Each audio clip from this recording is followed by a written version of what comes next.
What's up, guys? I'm Alec. This is Zach. Welcome to the Studio 134 podcast. These last couple of weeks, we've been talking about what is love. And today we're going to be continuing that discussion a little bit. So, Zach, what does love look like to you? To me, love is just mercy, grace, patience, serving. Yeah, just really trying to put others ahead of yourself. Why do you describe love as mercy, love, and patience? Well, I would say, I was honestly thinking, I've seen the other videos that have gone up, and I was just kind of thinking, I didn't know exactly what you're going to ask me or how it was going to go, but I was just trying to think of a verse that really kind of points in that direction and has kind of been a mantra for my life. Cool. And it talks about mercy. So yeah, from Micah 6:8, it says, to act justly, to love mercy, and to walk humbly with your God. And yeah, I feel like that's, loving mercy is, that's tough. But yeah, I think that it's important. So yeah. How do you experience love from God? And how do you know that He loves you? What does that look like? Yeah, I think I'm a firm believer of what you are attuned to or what you're looking for, you'll see more of. So if you're looking for God's love and for His fingerprints in your life, you'll definitely see Him. It could be through a song, it could be through one of our kids here, it could be through friends, family, it can be through your dog, dude, I wish I could love anything the way my dog loves everything. Yeah. So, yeah. Yeah, isn't there I feel like there's a verse somewhere that says something about seek me and you will find me. Yeah. Not exactly sure which one that is though. Yeah. It's kind of along the lines of those who seek will find, if you knock, the door will be open. Yeah. Yeah. Yes, that's exactly the one I was thinking. Yeah. What have been your thoughts on this What is Love series, and what have you been taking away from it? Yeah, no, I just kind of love how everyone's kind of had their own take on it. Ruthie really talked a lot about, acts of service. And, Apple, the thing that stuck out to me was what he said near the end, just really talking about leadership and how, sometimes, and I feel like that's our heart here. Sometimes, we aren't all pastors here. We aren't, but we are youth leaders, and we do study the Bible. We do attend church, but I think that God has the ability to speak through any of us at any given time. And there are bits and pieces that, we all have different pieces of the puzzle for each other, as well as, the kids in the community and our family and friends. So I really loved how he talked about that. And yeah, I just felt like everyone was, we're all talking on the same topic, but we all kind of have different perspectives. Absolutely. I loved it. So cool. Yeah, me too. I think that's one of the beautiful things about the body of Christ is we all have different giftings and different talents, but even though we can serve in different areas or do different things, we're all essentially serving the same purpose and serving the same God. So. Yeah, the whole body, we're an eye, where would the sense of smell be? Exactly. Parts of the body. Yeah, dude. No, and that's one thing that I really love about our team is just we all have our own giftings, and when we are working in whatever that gift is, and we're doing it together and we're doing it for the kingdom, I think that that's why we've seen the growth, why we've seen the impact. I just hope that, we continue to give the glory to Him, that we continue to keep our eyes fixated on Jesus, and that, we continue to just shout love so that we can just whisper the gospel. So, absolutely. Yeah. Yeah. What does that look like to you, shouting love so that we can whisper the gospel? Yeah. Because that's a really cool point. I've heard that from Jeff a couple times. But definitely stolen. Yeah, but that's okay. Yeah. That's kind of what we live by here. What does that mean? Yeah, to me personally, You know, with any of our kids, I focus pretty heavily on mentoring. I'm very much a one-on-one kind of person. But yeah, I think it's just going out of your way, going above and beyond, setting the expectations here and delivering here, like on a regular basis. And you know, I mean, it's awesome to reflect that, you know, with our kids and whatnot. But you know, kind of back to Micah 6:8, you know, like walking humbly with God, like that's my goal and that's what I strive for and that's my heart and that's what I want. But in my personal life, you know, with my family, you know, whether it's with Kelly or my parents or my grandparents or whoever, you know, Kelly's parents, like I strive for that. But even this weekend, you know, like I said some slick stuff that I regret and wasn't the most loving.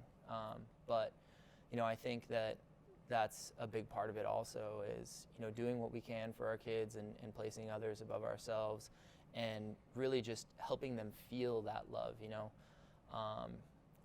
Chapman comes to mind. I think it's Gary Chapman. I can't remember. Author, you know, the 5 love languages, you know, acts of service, affirmations, gift giving, physical touch. I'm missing one. I can't think of it, but do you know it? So affirmation, gift giving, physical touch, quality time. Quality time. That was the one. Yeah. Yeah. So I think that's all of them. But yeah, I mean, I think that we all give and receive love differently, right? Yeah. You know, that's what he talks about in that book. And I think it's our jobs as leaders with our kids to find out how they receive love and how they give it, so that we can fill their love tank. But it's also our jobs in our private lives, you know, with our family and our friends to try and do the exact same thing. Exactly. So yeah, I think to me that's, you know, really what I feel like shouting love should look like. But like I said, I don't get it right every day. Yeah. So, I mean, not even every hour. I mean, none of us do. We're not perfect. Like, yeah.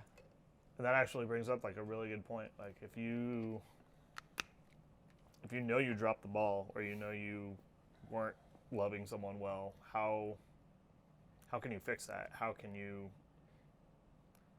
not necessarily recover from that, but how can you love well moving forward from that? Because it happens to all of us. Dude, this is tracking right along with Micah 6:8. Yeah. Mercy, right? So like forgiveness. Yeah, so no, I think that's another big piece of the relationship, you know, is like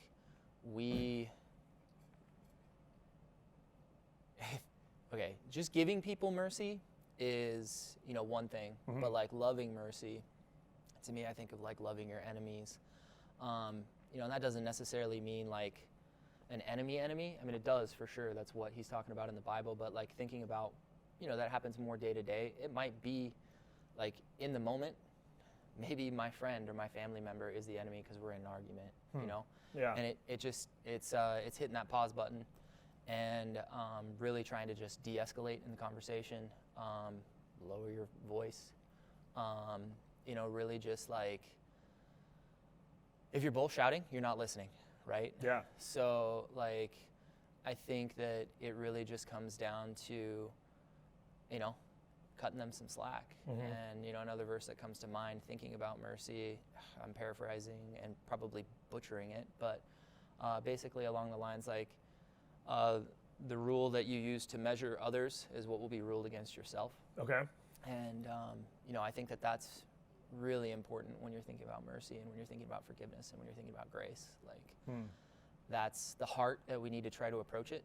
Yeah. Again, does that mean we get it right every single day? No. Yeah. But that's the goal. Yeah. You know, so yeah. Absolutely. Yeah. About that. Yeah. What does that look like to act justly? Like, yeah. Honestly, that was like the first part that I learned. And I think that's why I love this verse so much. Like, I can see it literally, like I feel like it's stages in my life. You know, I didn't grow up in the church. I wasn't always a believer. You know, growing up, I was mostly like attending church on Christmas and Thanksgiving because, you know, my grandma made us go. Yeah. So that's kind of what it looked like. And then in junior high, you know, I kind of tried it for a couple years and ended up ultimately walking away because I got hurt by some of the kids in the youth group. And it was probably about a decade that I took time away. And that is when God really started working on me. And I didn't know it at the time, but looking back, I can definitely see it. That was when he was working on me to act justly. And, you know, when I was 17, 18, 19, I guess it was probably more like 18, 19, 20. You know, I was in and out of the party scene. I was making poor decisions. You know, I wasn't a good boyfriend. I wasn't necessarily a trustworthy person. But I do think that as time went on, God started working on my heart and helped me to change some of those behaviors, change some of those actions, try to seek forgiveness, try to, you know, take some accountability, set the record straight, and try to move forward. And I think really how God did that with me initially was me wanting to become a cop. And that, shooting for that goal really made me have to make a lot of adjustments in my morals and how I lived my life. And yeah, I think that acting justly really looks like loving yourself, you know, and holding yourself accountable to not only God's morals and his plan for your life, but, you know, sometimes it looks like just trying to figure it out for yourself first. And that's kind of how it worked for me. Yeah. And then, you know, my senior year in college was when I actually started going to church again. And that was really when everything changed for me and kind of what led me down the path that I'm on now. Yeah. So, yeah. For sure. Yeah, and you bring up, like, you felt like you were hurt by the church and stopped going for a while. Like, and I feel like that's still part of a lot of people's stories. Like, what advice do you have for people who have experienced that? Because I've been there, and it's hard to even though you know, like, it's something you probably should do, it's really hard to face that. Like, how would you recommend people do that? Just like you said earlier, right? Like, if you seek, you'll find. If you knock, the door will be open. Like, if it's on your heart, find it out for yourself. Yeah. Don't listen to what your friend tells you or what you see on the internet or, you know, any of that. Go to a church. Go ask someone who believes. Go grab a cup of coffee with one of us. You know, like, spend some time trying to do some of your own research and develop an opinion for yourself. Don't just take what other people say at face value. And for me, like, what that looked like was actually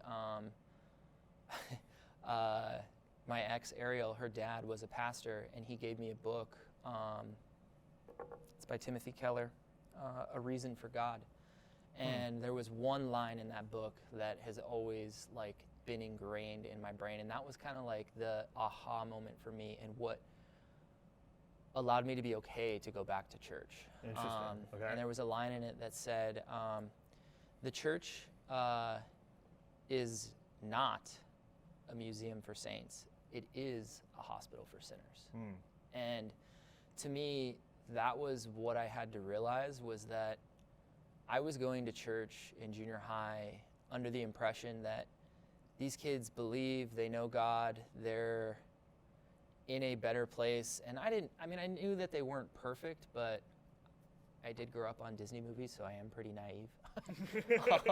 Like, I just, like, when they were, like, being mean to me like that, like, I was like, if that's, you know, who God's people are and people of faith, and that's what Christians look like, and that's, I don't want anything to do with that. Totally. But when I read that line, I was like, okay, what this says to me is, just because they're going to church doesn't mean they have it all figured out. Doesn't mean they have it all together. Exactly. Doesn't mean they're walking out this awesome life moment to moment, hour to hour, day to day, year to year.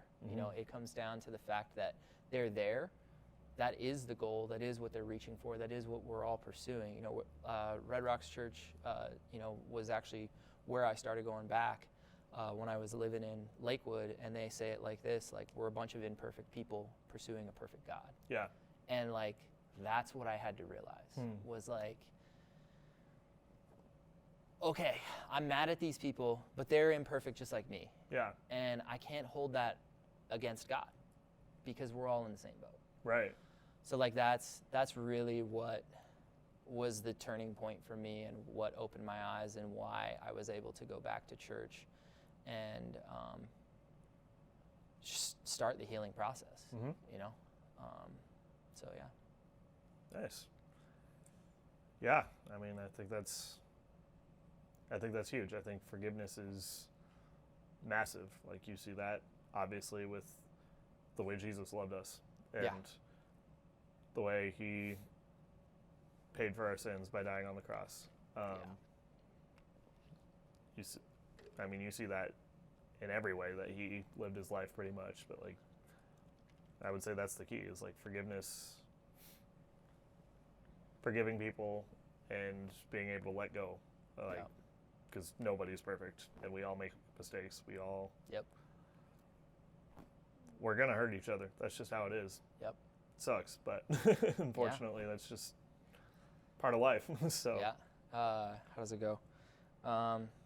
In this world you will have trouble, but fear not, for I've overcome the world. Like it's what it is. Yeah. You know? Like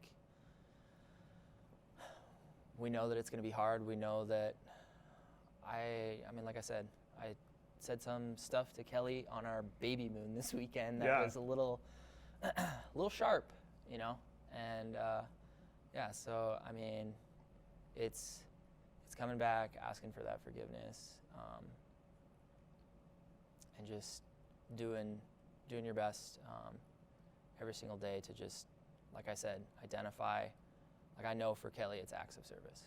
So, you know, probably go home and do the dishes. Right. You know, like do some things around the house that are going to fill that love tank back up, and you know, then have that conversation. Hey, babe, I'm sorry, I said this. Yeah.